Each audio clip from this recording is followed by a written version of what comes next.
Maka Nabi mengharamkan bai al-khamri, jual beli khamar, karena najis. Wal maitah, bangkai juga. Kenapa? Karena bangkai ini juga najis. Walaupun nanti ada yang dikecualikan daripada bangkai-bangkai ini, karena dalam Al-Quran itu disebutkan bahwa hurrimat alaikumul maitah, diharamkan bagi kalian bangkai. Jadi di dalam ayat itu seluruh bangkai, al-maitah. Al-maitah artinya seluruh daripada bangkai. Alif lam menunjuk adanya alif lam al-maitah, itu menunjukkan keseluruhan daripada bangkai itu. Namun ulama mengatakan bahwa Al-Quran itu ditafsirkan oleh hadis. Kalau Al-Quran mengatakan bahwa seluruh bangkai adalah haram, najis, seluruh bangkai tanpa pengecualian. Tapi kemudian hadis datang mentafsirkan Al-Quran. Maka oleh karena itu kita tidak bisa mengatakan saya cukup Al-Quran saja, hadis nggak usah gitu. Hari ini ada kelompok seperti itu. Pokoknya dia berpegang hanya kepada Al-Quran, kepada hadis tidak. Nah ini gimana ini? Maka oleh karena itu perpaduan Al-Quran dan hadis ini melahirkan hukum yang luar biasa. Maka kemudian ikan dikecualikan dari bangkai, kemudian belalang, kemudian bangkai manusia tadi dikecualikan. Jadi kata para ulama bahwa manusia ini tidak pernah bernajis. Manusia ketika meninggal, ketika wafat, ketika mati, dia tidak pernah bernajis. Dia dimuliakan Allah dalam keadaan hidup dan juga mati. Walaqad karramna bani Adam, sungguh telah kami muliakan anak Adam. Maka tidak pernah bernajis. Maka orang ketika meninggal kita mandikan, kecuali kalau dia mati syahid. Kalau mati syahid kan dimakamkan sesuai bagaimana dia meninggal. Kemudian juga dalam hadis yang lain disebutkan bahwa lalat itu ketika dia jatuh di air yang sedikit, kena najis, otomatis dia bernajis air itu. Nah ini pernah ada kasus, kata Nabi, kalau air kalian sedikit di gelas masuk lalat, lalat itu mati, kan jadi bangkai itu. Kata Nabi, tenggelamkan lalu kemudian keluarkan, minum airnya. Itu kira-kira apa yang didapat dari situ? Itu menunjukkan bahwa bangkai lalat dimaafkan. Ya kan? Karena kata Nabi, maksudnya ambil, keluarkan, minum, kata Nabi. Kalau lalat itu bangkainya najis, tidak dimaafkan, tidak bisa diminum karena airnya sudah bernajis. Itu yang pertama didapat dari hadis itu, fikihnya. Jadi hewan-hewan kecil, lalat, nyamuk, semut, itu bangkainya dimaafkan kenajisannya. Bismillahirrahmanirrahim. Bapak Ibu hadirin hadirat muliakan Allah Subhanahu wa taala. Kita lanjutkan kajian kita dalam perkara muamalah yang kita ambil daripada hadis-hadis baginda Rasulullah sallallahu alaihi wasallam.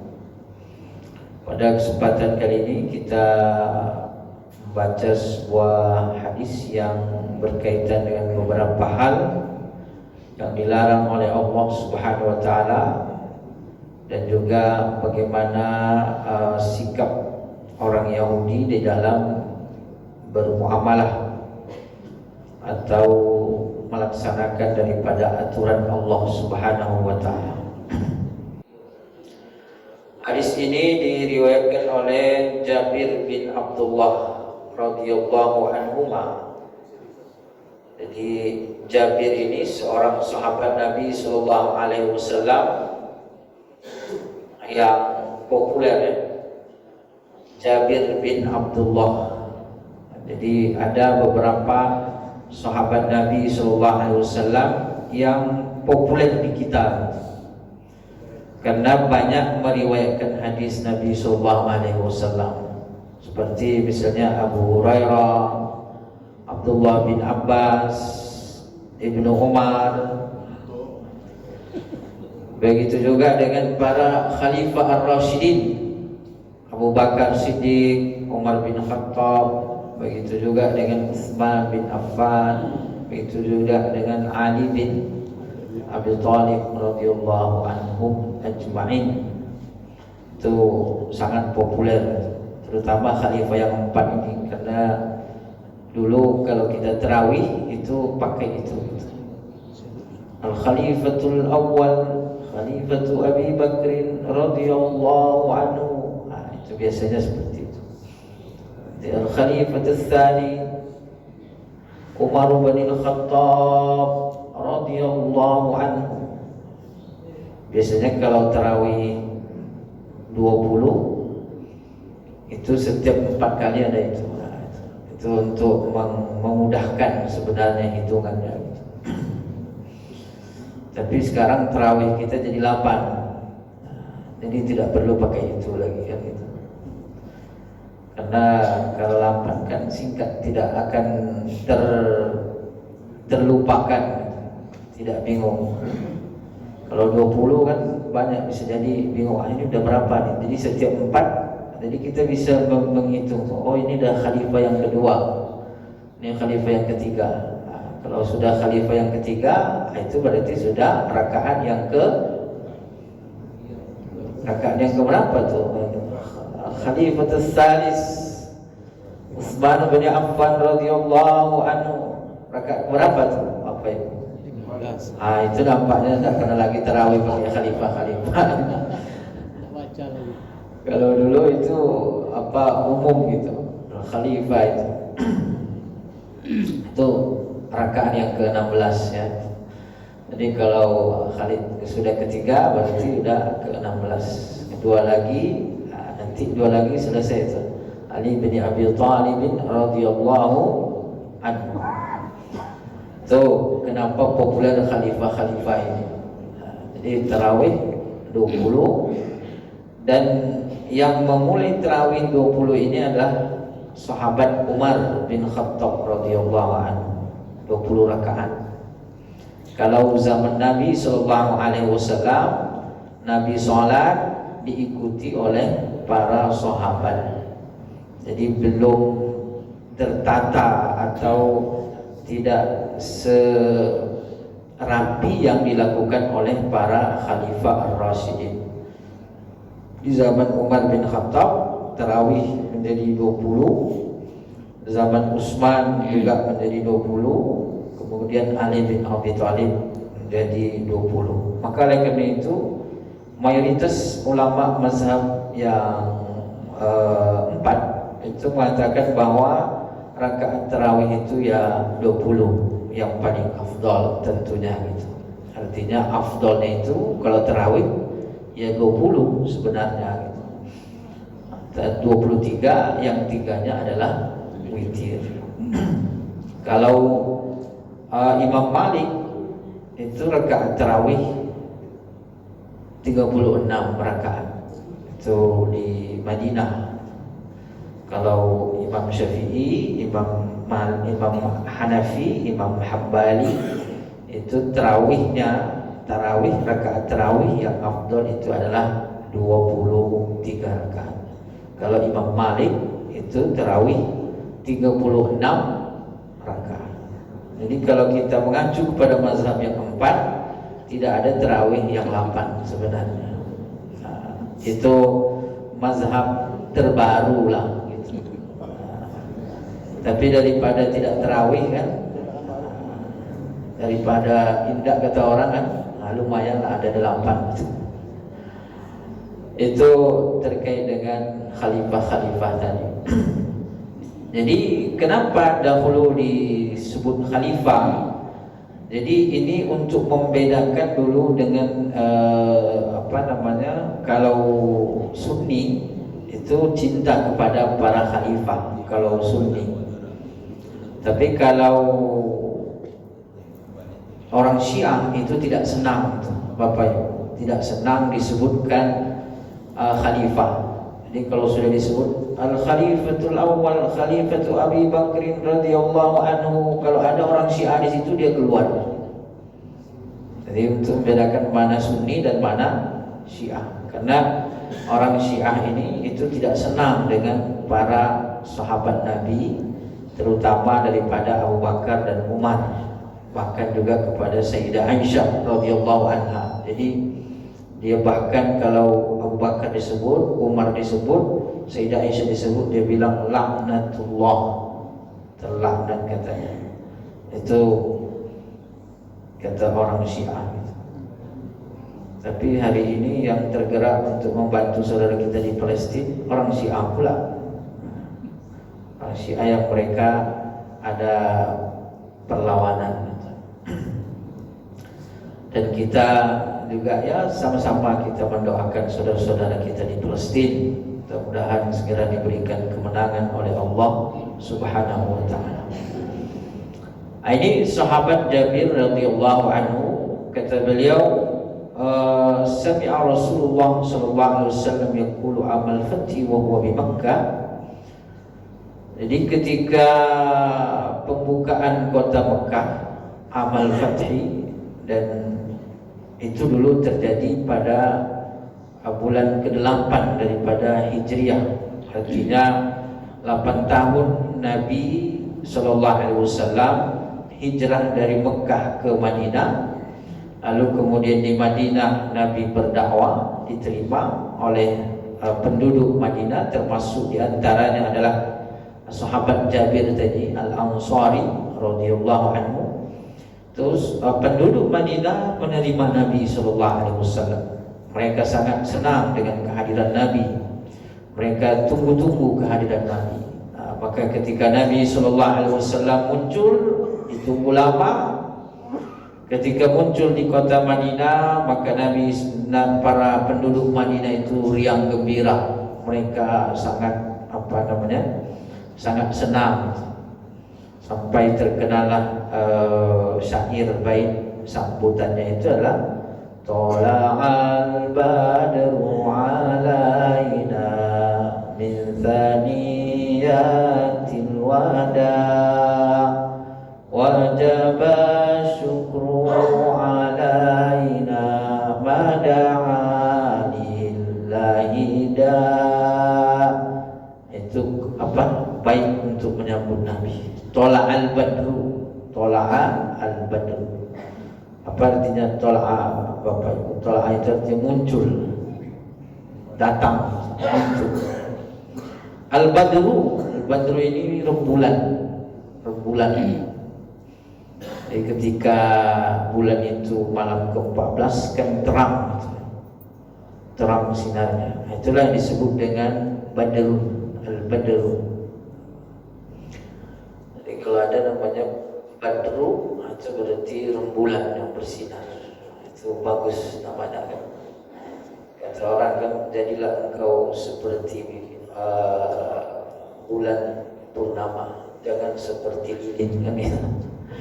Kalau bulan dia menyinari orang tanpa menghancurkan dirinya, kalau lilin menyinari orang tapi merusak dirinya. Kalau rembulan itu dia enak dipandang, menyinari orang, tapi dia juga indah.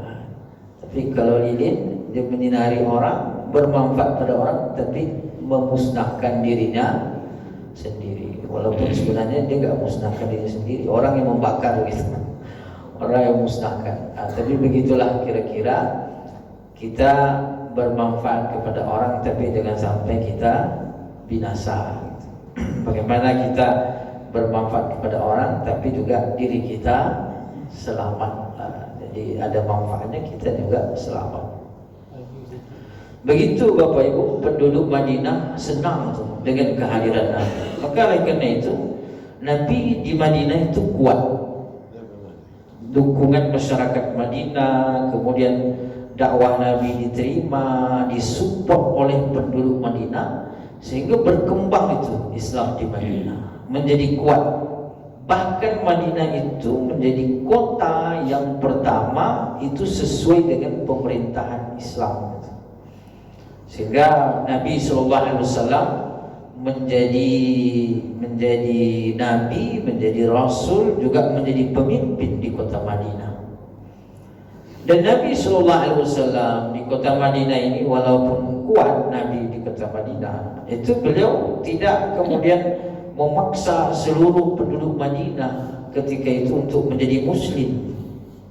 Nabi tetap memberikan kebebasan kepada orang-orang Yahudi Yahudi, kepada orang Nasrani, untuk sesuai dengan keyakinan mereka.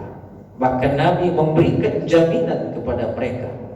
Nabi SAW menjamin keselamatan mereka.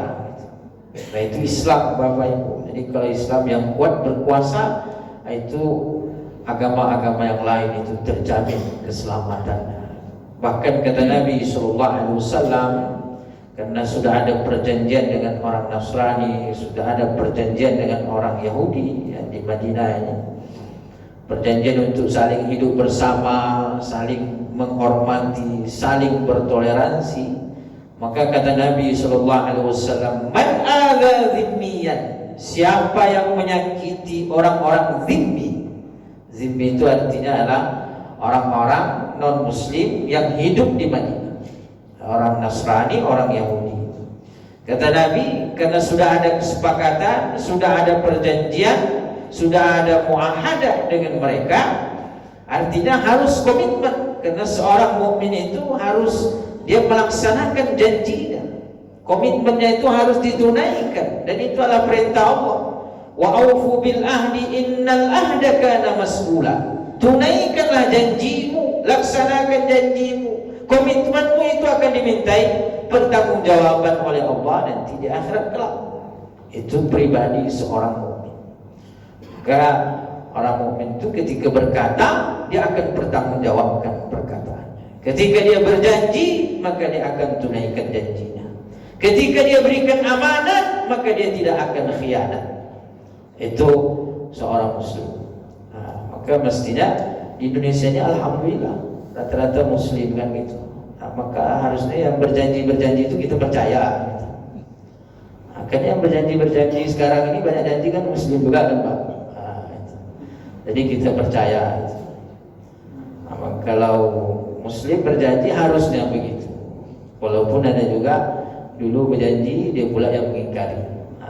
Itulah kata Pak Haji Roma Irama kan, kau yang berjanji, kau yang mengingkari, gitu. Ini masa-masa kita banyak dikasih janji-janji, Pak. Kalau dikasih janji itu kadang-kadang harapan palsu. Tapi ada juga sekarang ini kita dikasih hadiah-hadiah. Jadi janji, hadiah. Tapi kita doakan saudara-saudara kita yang sedang berjuang, yang berniat baik, mudah-mudahan dijadikan oleh Allah Subhanahu wa taala. Jadi insyaallah. Jadi yang baik-baik, niatnya baik, insyaallah diberikan kemudahan oleh Allah Subhanahu wa taala. Dan kita sebagai masyarakat ya harus mendukung yang baik-baik. Jangan kena uang 100.000, uang 200.000, kena sarung, kena jilbab, kena amplop misalnya, itu nauzubillah. Jadi kita harus maksimal untuk mendapatkan pemimpin-pemimpin yang terbaik dan amanah insyaallah. Tapi pada akhirnya orang mukmin itu ya amanah, dan itulah yang ditunjukkan oleh Nabi SAW. Kata Nabi, siapa yang menyakiti orang-orang zimmi yang ada di Madinah, maka sama dengan menyakiti aku, kata Nabi SAW. Sama dengan menyakiti aku, karena sudah ada perjanjian. Nabi sudah komitmen menjaga mereka. Tetapi memang ada orang-orang yang mengingkari daripada perjanjian itu. Orang Yahudi itu sering mengingkari perjanjian itu. Maka oleh karena itu ada orang Yahudi yang diusir oleh Nabi dari kota Madinah karena kesalahan mereka. Mereka mengingkari daripada perjanjian. Ini maka oleh karena itu pada tahun ke-8 di kota Madinah itu Nabi SAW mampu membuka kota Mekah. Artinya kan sebuah prestasi yang sangat besar ketika itu. Diusir, lalu kemudian dalam jangka waktu 8 tahun berikutnya Nabi SAW itu sudah bisa masuk kembali ke kota Mekah dengan kekuatan yang dahsyat. Lebih daripada ratusan ribu sahabat yang masuk ke kota Mekah. Jadi sudah kuat. Dan ketika masuk ke kota Mekah ini hampir tidak ada perlawanan dari orang kafir Quraisy kota Mekah. Dan mereka sudah tahu diri gitu. Orang kafir Quraisy kota Mekah itu sudah tahu diri, sudah mengukur kemampuannya dengan kemampuan bala tentara yang dibawa oleh baginda Rasulullah sallallahu alaihi wasallam. Jadi mereka pun dah cium duluan, Bapak Ibu. Maka ketika Nabi membuka kota Mekah ini pada tahun ke-8, tidak ada perlawanan dari orang kafir Quraisy kota Mekah. Kan satu prestasi. Dulu Nabi diusir, sekarang Nabi masuk dengan melenggang. Melenggang Nabi masuk di tahun ke-8 itu. Tidak ada perlawanan.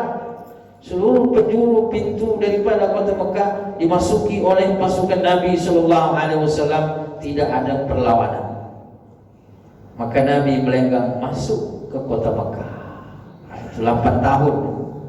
8 tahun Nabi sallallahu alaihi wasallam mengalah. Maka kata orang harus berstrategi juga dalam berdakwah. Mundur selangkah untuk maju ratusan langkah. Itulah dicontohkan Nabi sallallahu alaihi wasallam. Terusir dia dari kota Mekah. Terusir beliau, tapi 8 tahun berikutnya ketika masuk ke kota Mekah tidak ada perlawanan. Menang Nabi sallallahu alaihi wasallam. Itulah makna daripada surah Al-Fath, surah An-Nasr, kemenangan.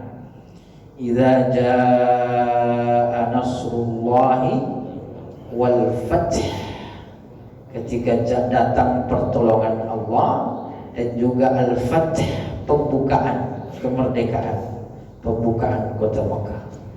Idza jaa nasrullahi wal fath, ketika datang pertolongan Allah dan juga kemenangan. Wa ra'aitan nasa yadkhuluna fi dinillahi afwaja, maka di saat itu kau melihat manusia berbondong-bondong masuk ke dalam Islam. Ra'aitan nasa yadkhuluna fi dinillahi afwaja fasabbih bihamdi rabbika wastaghfirhu. Maka banyak bertasbih kepada Allah dan beristighfar kepadanya. Innahu kana tawwaba, sesungguhnya dia Allah Subhanahu wa taala Maha penerima taubat. Jadi ketika Nabi masuk nih, Bapak Ibu, itu orang kafir itu ketakutan, yang dulu mengusir Nabi, yang dulu memerangi Nabi. Tapi memang sebagian besar mereka sudah masuk Islam juga gitu. Nah, yang dulu belum masuk Islam ketika hijrah, banyak yang menjadi Islam kemudian berikutnya. Tapi ada juga yang tidak masuk Islam, bertahan dengan kekafirannya gitu. Nah, sampai Nabi masuk ke kota Mekah, sampai mereka tuh ketakutan gitu. Ini kita mau dirujak kayaknya nih sama Nabi ini. Habislah kita nih.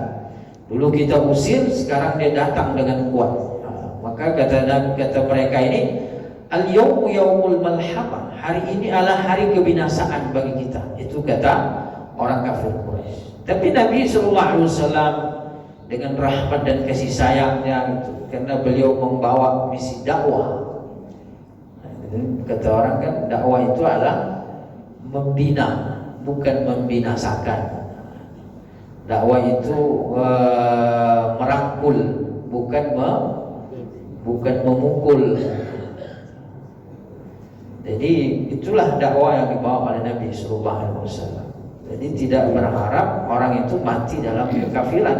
Nabi SAW berharap semua orang itu dapat hidayah. Maka ketika mereka, hari ini adalah hari kebinasaan bagi kita, maka kata Nabi, al-yawmu yaumul marhamah, hari ini adalah hari kasih sayang. Dan itu yang ditunjukkan oleh Nabi sallallahu alaihi wasallam. Itu Fathu Makkah. Di saat itu Jabir mendengarkan Nabi mengatakan bahwa innallaha wa rasulahu, sesungguhnya Allah Subhanahu wa taala dan Rasulnya harrama bai'al khamri, mengharamkan jual beli khamar. Jadi hadis ini pertama berkisah tentang bagaimana pembukaan kota Mekah, bagaimana muamalah Nabi sallallahu alaihi wasallam bersama dengan orang-orang yang memerangi beliau. Jadi itulah kehebatan Nabi sallallahu alaihi wasallam. Jadi beliau tidak memerangi orang yang sudah tidak punya daya, orang yang sudah tidak punya kemampuan, kekuatan. Itu Nabi tidak memerangi. Nabi memerangi orang yang mengancam eksistensi daripada Islam itu. Nah, makanya Nabi berperang itu terpaksa sebenarnya. Kenapa beliau berperang? Karena diserang, diperangi. Maka Nabi SAW berperang terpaksa. Orang datang ke Madinah, maka terjadilah perang Badar. Orang datang ke Madinah, maka terjadilah perang Uhud. Orang datang ke Madinah, maka terjadilah perang Khandaq, perang Parit. Jadi Nabi itu didatangi, diperangi. Jadi Nabi mau tidak mau terpaksa melawan. Itu kalau diperangi kan harus melawan. Karena kita dijajah, maka kita melawan. Nah, jadi perang itu, kata para ulama, Bapak Ibu, perang itu bukan terjadi karena memaksa orang untuk masuk Islam. Kalau terkait dengan orang masuk Islam itu dengan dakwah. Ud'u ila sabili rabbika bil hikmah, ajaklah manusia ke jalan Tuhanmu dengan penuh hikmah. Bil hikmah, dengan cara yang baik. Maka ketika orang kafir Quraisy Mekah tidak berdaya, Nabi tidak perangi mereka. Nah, itu hebatnya Islam. Tapi coba kita lihat Yahudi hari ini. Orang Palestina, mereka senjatanya berapa? Dan mereka tidak hanya memerangi para pasukan-pasukan yang berperang, tetapi juga orang Yahudi ini membunuh perempuan, anak-anak. Itu sebenarnya gimana ya? Cemen lah istilahnya gitu. Perempuan, anak-anak. Nah, coba kalau Islam itu tidak boleh membunuh perempuan yang tidak berdaya, membunuh anak-anak, membunuh orang yang sudah tidak berdaya. Itu Nabi SAW. Kalau Nabi mau membunuh orang kafir yang ada di Mekah ketika itu, habis itu mereka dibunuh. Tapi Nabi melihat mereka sudah tidak punya daya lagi. Mereka sudah takut, cium duluan sudah. Hari ini adalah hari kebinasaan bagi kita. Nabi bilang hari ini adalah hari kasih sayang gitu. Kenapa? Karena sudah tidak punya daya. Jadi pahlawan-pahlawan Islam itu kesatria. Mereka tidak memerangi orang yang sudah tidak berdaya gitu. Itu bukan lawan gitu. Itu perlu dikasihani. Maka ketika Salahuddin Al-Ayyubi membuka Palestina ketika itu, berperang dengan tentara Salib ketika beliau ingin membebaskan Masjidil Aqsa, itu panglima perang dari musuh itu sakit, jatuh sakit. Maka oleh karena itu Salahuddin Al-Ayyubi itu menghentikan perang sementara. Biar dulu panglimanya itu berobat dulu gitu, biar sehat. Ini tidak fair kalau kita memerangi orang yang sakit itu. Jadi harus jantan itu, sehat sama sehat. Membunuh orang sakit itu agak cemen itu dikit. Nah, walaupun dia layak untuk dibunuh karena memerangi musuh Allah. Tapi Islam itu pahlawannya kesatria, Bapak Ibu. Dia tidak memerangi orang yang sudah tidak berdaya. Nah, jadi kata Salahuddin Al-Ayyubi, kita hentikan dulu perang, istirahat dulu. Sambil mungkin kalau saat itu ada kopi barista, mungkin kita dulu ngopi-ngopi dulu ya kan. Santai dulu, istirahat sebentar. Kenapa? Pimpinan musuh panglimanya sedang sakit. Itu Salahuddin Al-Ayyubi terkenal tuh sebagai panglima perang yang hebat, sebagai raja yang adil dan bijaksana. Salahuddin Al-Ayyubi, pahlawan yang luar biasa. Kuat Islam ketika itu. Kenapa? Karena beliau spiritualnya kuat, akidahnya kuat. Salahuddin Al-Ayyubi ini Bapak Ibu berakidah Asy'ari dan juga bertasawuf. Jadi kuat itu, spiritualnya kepada Allah kuat. Nah, jadi kata beliau, udah kita istirahatkan dulu perang sementara.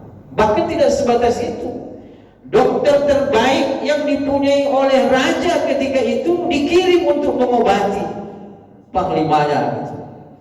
Nah, jadi dokter yang dia punya, dokter-dokter hebat yang dia punya dikirim untuk mengobati musuhnya gitu. Nah, kan hebat kali. Kalau kita geram pula hari ini kan. Kalau bisa injak-injak aja sekalian tuh. Kalau bisa dia pura-pura kasih kopi itu, kasih obat, masukkan racun situ kan, kalau bisa begitu. Akhirnya muncullah kopi cyanida.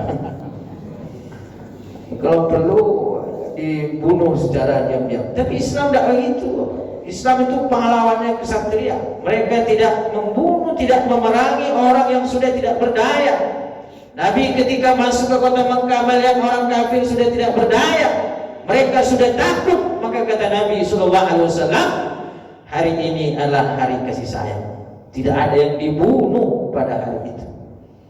Maka pembebasan kota Mekah itu adalah pembebasan yang tidak ada darah sama sekali mengalir.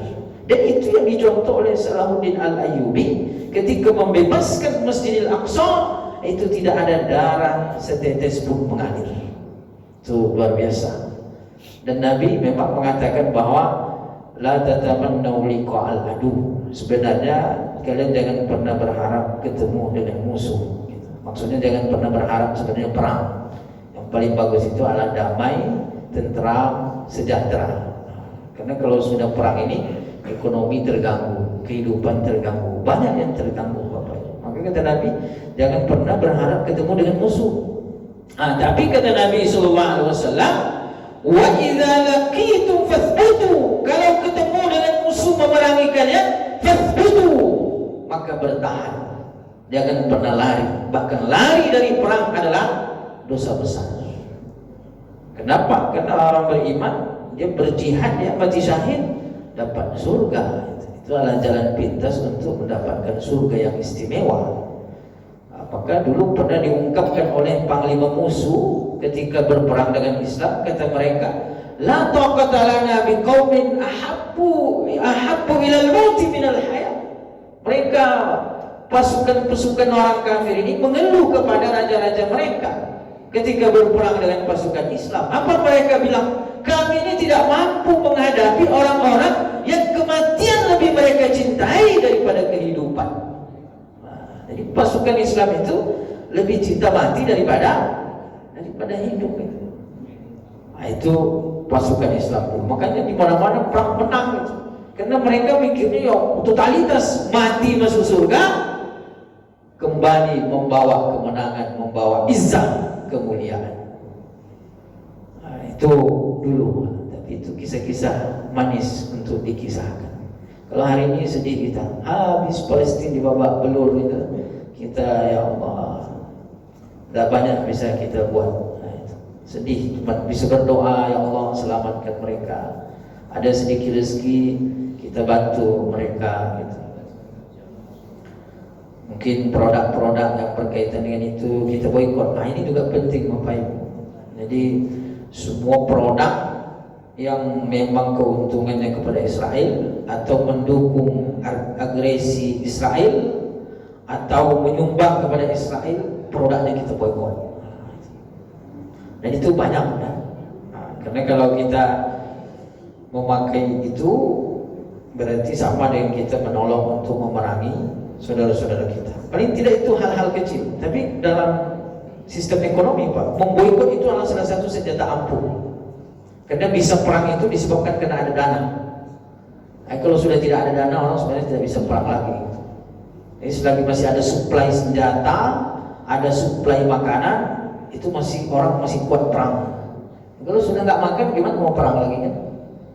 Jadi memboikot satu produk itu salah satu senjata hebat untuk melumpuhkan suatu negara sebenarnya. Itu kalau dalam sistem ekonomi. Jadi itu gambaran bagaimana Nabi SAW memperlakukan orang-orang kafir ketika itu. Kata beliau, kata Jabir bin Abdullah, Nabi SAW berkata ketika itu bahwa Nabi mengharamkan bai'ul khamar. Nabi SAW mengharamkan jual beli khamar. Khamar ini disebutkan bahwa yaitu adalah wa ismul lima yu'til aqla minal ashribati wa kullu muskirin. Jadi yang disebut khamar itu adalah semua yang bisa menghilangkan akal daripada minuman dan juga memabukkan. Maka khamar ini adalah segala yang memabukkan. Karena nanti ada hadis Nabi, kullu muskirin khamrun. Jadi ketika itu Nabi SAW mengharamkan khamar, yang mana sebelumnya khamar tidak haram, boleh diminum, boleh dikonsumsi. Tapi ketika itu kemudian Nabi SAW mengharamkan mengharamkan dijual. Harama bai'al khamri. Kenapa haram dijual? Karena ulama mengatakan khamar ini adalah najis. Jadi kalau najis maka haram dijual, karena syarat daripada barang atau objek yang diperjualbelikan, syaratnya itu adalah harus suci. Jadi kalau dia najis maka tidak boleh diperjualbelikan. Benda najis ini Bapak Ibu tidak boleh dimakan, tidak boleh dikonsumsi, dan juga tidak boleh diperjualbelikan. Itu kalau najis. Maka Nabi mengharamkan bai al-khamri, jual beli khamar, karena najis. Wal maitah, bangkai juga. Kenapa? Karena bangkai ini juga najis. Walaupun nanti ada yang dikecualikan daripada bangkai-bangkai ini, karena dalam Al-Quran itu disebutkan bahwa hurrimat alaikumul maitah, diharamkan bagi kalian bangkai. Jadi di dalam ayat itu seluruh bangkai, al-maitah. Al-maitah artinya seluruh daripada bangkai. Alif lam menunjuk adanya alif lam al-maitah, itu menunjukkan keseluruhan daripada bangkai itu. Namun ulama mengatakan bahwa Al-Quran itu ditafsirkan oleh hadis. Kalau Al-Quran mengatakan bahwa seluruh bangkai adalah haram, najis, seluruh bangkai tanpa pengecualian. Tapi kemudian hadis datang mentafsirkan Al-Quran, maka oleh karena itu kita tidak bisa mengatakan saya cukup Al-Quran saja, hadis nggak usah gitu. Hari ini ada kelompok seperti itu, pokoknya dia berpegang hanya kepada Al-Quran, kepada hadis tidak. Nah ini gimana ini? Kata Allah bahwa hurimat alaikum maitah, semua bangkai itu diharamkan, berarti najis kan semuanya. Berarti semua. Ikan gimana? Masuk juga kalau dalam Al-Quran.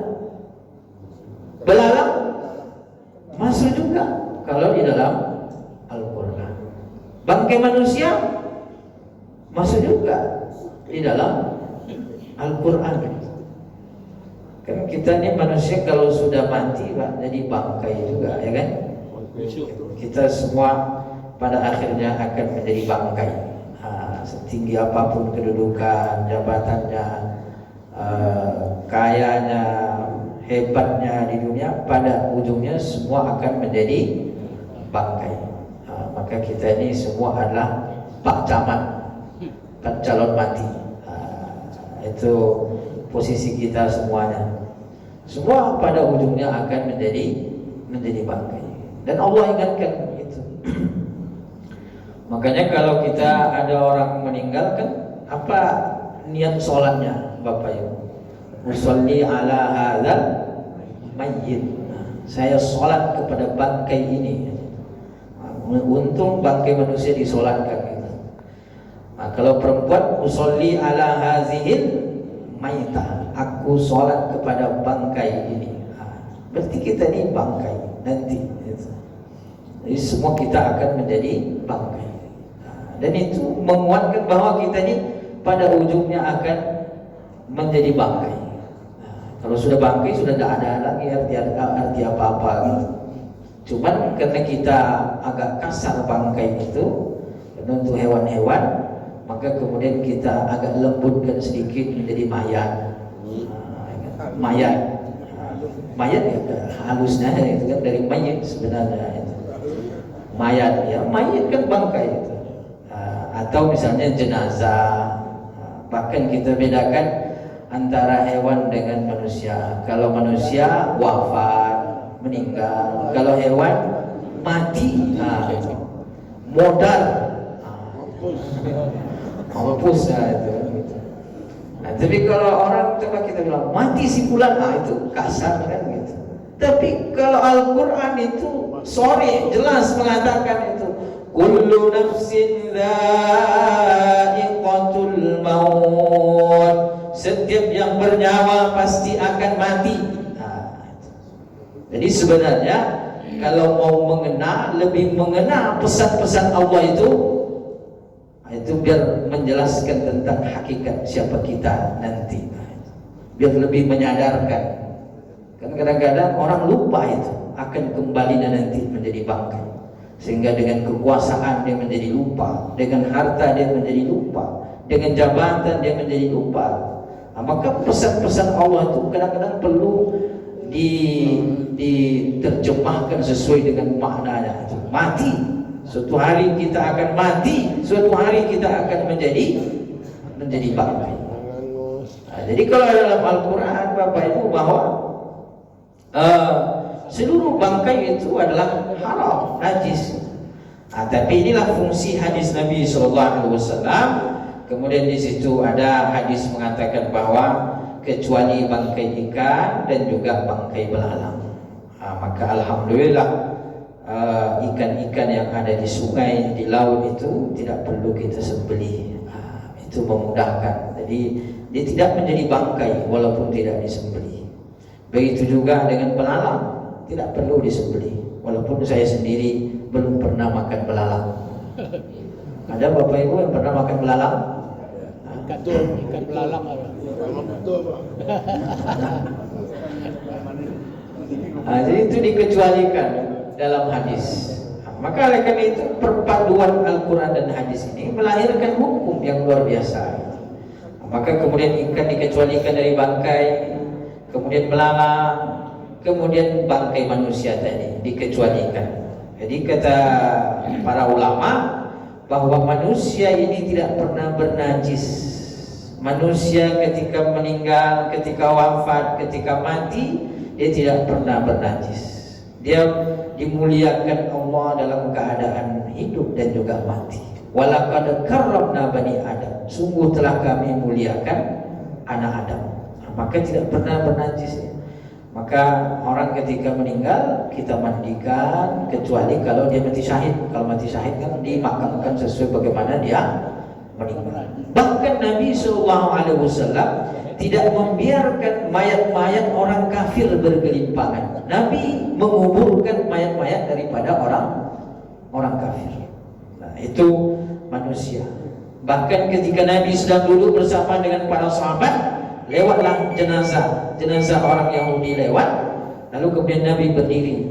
Nabi berdiri, kata sahabat, "Ngapain berdiri ya Rasulullah? Innahu janazatu Yahudi." Itu adalah jenazahnya orang Yahudi. Kata Nabi SAW, "Alaysat nafsan?" Bukankah juga dia sebagai manusia, sebagai jiwa? Itu umumnya manusia.